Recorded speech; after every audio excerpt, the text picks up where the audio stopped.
ရှင်မတရားမလို့လေရှင်မတရားလို့လေဘယ်လိုရှာနေကြတာကလေးတွေရှိဘလို့လဲဖြစ်နေကြတာတော့ ဒီမှာရှင်မမြင်ဘူးလားခလေးလက်ဖွဲ့ငင်လာလို့နေရလေကျမတို့ကုန်ကြခဏကျမတို့ရတင်တာပေါ့ ကျမလည်းတားရှင်မဲလေကျမရတင်တာပေါ့ ပိတ်ငါဟာ ကဲပါလူနေကြသမ်းပါနဲ့ဒီလက်ဖွဲ့ငွေကဘသူဟာမှမဟုတ်ဘူးကလေးတွေအတွက်ပဲမင်းလည်းကွာမင်းကလေးဆိုတာတက်တက်မှာတစ်ခါပဲမင်္ဂလာဆောင်ရတာလေကွာငါတို့သမီးလေးမျက်နှာမငယ်ရအောင်တို့ကအကုန်ကြခံပြီးတော့ဆောင်ပေးထားတာလေကွာပြီးတော့ဒီငွေဆိုတာလေတို့အနေနဲ့ဘာမှမပြောပါတော့ပါဘူးကွာမင်းကလည်း အဲ့ဆိုလေကျမတို့ပဲပေးလိုက်လေကျမတို့ကမောင်တယောက်လုံးပေးထားရတာ ကဲထားလိုက်ပါတော့အမေရဲ့ပေးလိုက်ပါတော့ညောင်မနဲ့ရောက်ခမလည်းဒီငွေတွေကိုယူသွားနော်အဆင်ပြေတဲ့နေရာမှာတော့လိုအပ်တဲ့နေရာမှာတော့တမျိုးလည်းကုသိုလ်ရတာပေါ့ မလေးအစကလေးနဲ့အစ်စ်ပေးလိုက်ပြီးရောလေတော့ရှင်နေသေးတယ်လာတော့မယ်သူ ဖေနဲ့မေကျွန်တော်အမနဲ့အမေကိုစားကျွန်တော်ပဲတောင်းမှမှာရနော် ရပါတယ်ကွယ်ဖေတို့ကလည်းတမက်ဆိုပေမဲ့လို့တားလို့သဘောထားတာပါကွယ်ဖေတို့မှာဥစ္စာဒနာပြည့်စုံပြီးသားအဖေတို့လိုချင်တာကရိုးသားမှုပဲဒါရိုးလဲရိုးသားတယ်ကြိုးလဲကြိုးစားတယ်ဒါကြောင့်သမီးလေးနဲ့ပေးစားတာပေါ့ကွယ်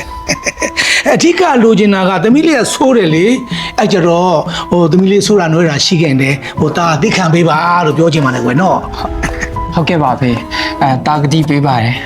ဝမ်းသာတယ်ကွာဟာဝမ်းသာတယ်ကဲဝမ်းသာတဲ့ထိမ့်မှတ်နေနဲ့ဟောဒီမဲ့ဖေတို့မေတို့ကသားတို့သမီးတို့အတွက်လက်ဖွဲ့ဗျာ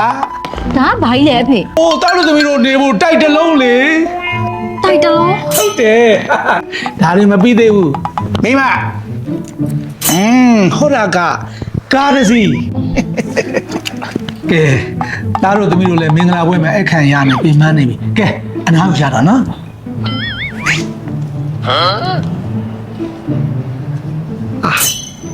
မိမကြီး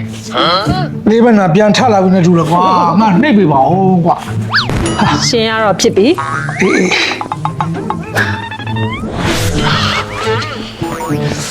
ဟဲ့အဖေဘာလို့မလဲမသိဘူးဘာလို့နေပြန်ပြီတော့ ဩဘာရင်းနေချက်ထားတယ်လို့ကြည့်တာပါသမီးရဲ့ ဒါဆိုရင်ဒီဆိုရင်ရ ဝက်ကလီစာစားမလို့ဟုတ်ပါဘူးဟိုနင့်မေ shopping ထွက်တော့လေနည်းနည်းပါးပါးလေးနှိုက်ပြီးတော့မြည်မလားလို့ မလုပ်ပါနဲ့အဖေရဲ့အဖေကျမရလဲကောင်းတာမဟုတ်ပဲနဲ့အစားလေးတစ်လုံးကြောက်တော့နဲ့ယောဂအတိုးမခံပါနဲ့ သမီးရလေဖေရလည်းမတက်တာမှစားကြည့်နေတာဟာ ကဲအဖေတမန်အဖေတွဲဆိုပြီးတော့ရေလာရှိတယ် ဟုတ်လားဘာလေးလဲ ဒါလေးပဲဒါလေဂုံကြီးစစ်တပ်နေထုတ်ထားတဲ့လေးဖက်နာစီးရင်နဲ့စီးပြားဖေရဲ့သူကလေပူးလေးဖက်နာသွေးလေးဖက်နာအရေပြားလေးဖက်နာနဲ့ယူရစ်အက်ဆစ်ပိုလို့ဖြစ်တဲ့ခေါက်ယောဂါတွေနဲ့အဆစ်မြစ်ရောင်ရမ်းကြိုက်ခဲတာတွေကိုတက်တာစေတယ်ဖေရဲ့ အော်ကြီးပေါင်ယောဂအတွက်လည်းဘေးထွက်ဆိုကြလုံးဝမရှိဘဲနဲ့တောက်သုံးလို့ရတယ်ဆိုတဲ့အကြောင်းပြောပြလိုက်မယ်လေယောက်ျား ဟုတ်တယ်အဖေသမီးပြောသလိုပဲ ကျေးဇူးတင်လိုက်ကွာဒါတဲ့ဒီဆေးကဘယ်လိုတော့ရတော့ အော်ဒီစီးယူကြတော့လက်ဖက်ရည်စွန်း5စွန်းတစ်နေ့ကို3ချန်နဲ့4ချိန်ချတောက်လို့ရတယ်ဒီဆေးပြားကြောင့်မနဲ့နဲ့ပြားညံ့နဲ့ပြားဆိုရပြီဖေရဲ့ ဟော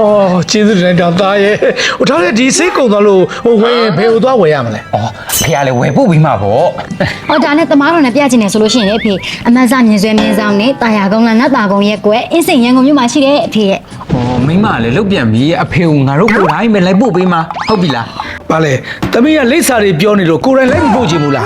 အဲ့လိုမဟုတ်ပါဘူးအဖေကလည်း မေမေ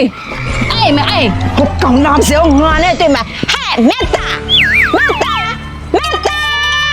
ဟာ အော်ကြီးကျင်နဲ့ဘယ်သူများလဲလို့မင်းနဲ့မကိုကျွန်တော်စီလာလဲရလား လာလေတာမဟုတ်ဘူးဟဲ့နင်တို့လင်များစီမှာပေါက်ချလာစောက်တာ ပေါချဆုပ်ချင်လို့ဘာများပါလေ ဟဲ့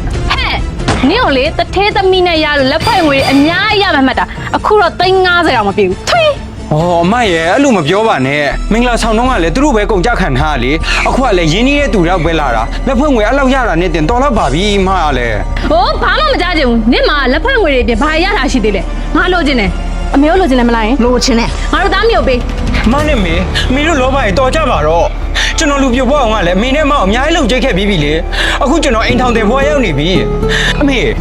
ကတူတူလေးလုံးလုံးမရတော့ဘူးမေရဲ့။အမရဲ့ဘီဘီလေးလုံးလုံးမရတော့မော။ အော်မိမရပြီဆိုကြီးလေတန်းထွက်နေပြီပေါ့မကြောက်တစ်ထဲချင်းမိဘကိုပေးချင်ကြားကိုလေစားမိဘကိုပေးထားမရအောင်တုံးကချစ်မိဘကိုကြွရပြက်အဲ့လိုနဲ့ဖြစ်နေပြီ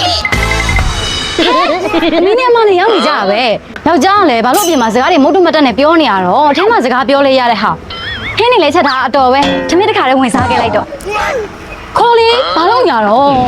မင်းအားမနေရလားလိုက်တော့တမင်လဲဆိုတခါလေးအတူစားအောင်လား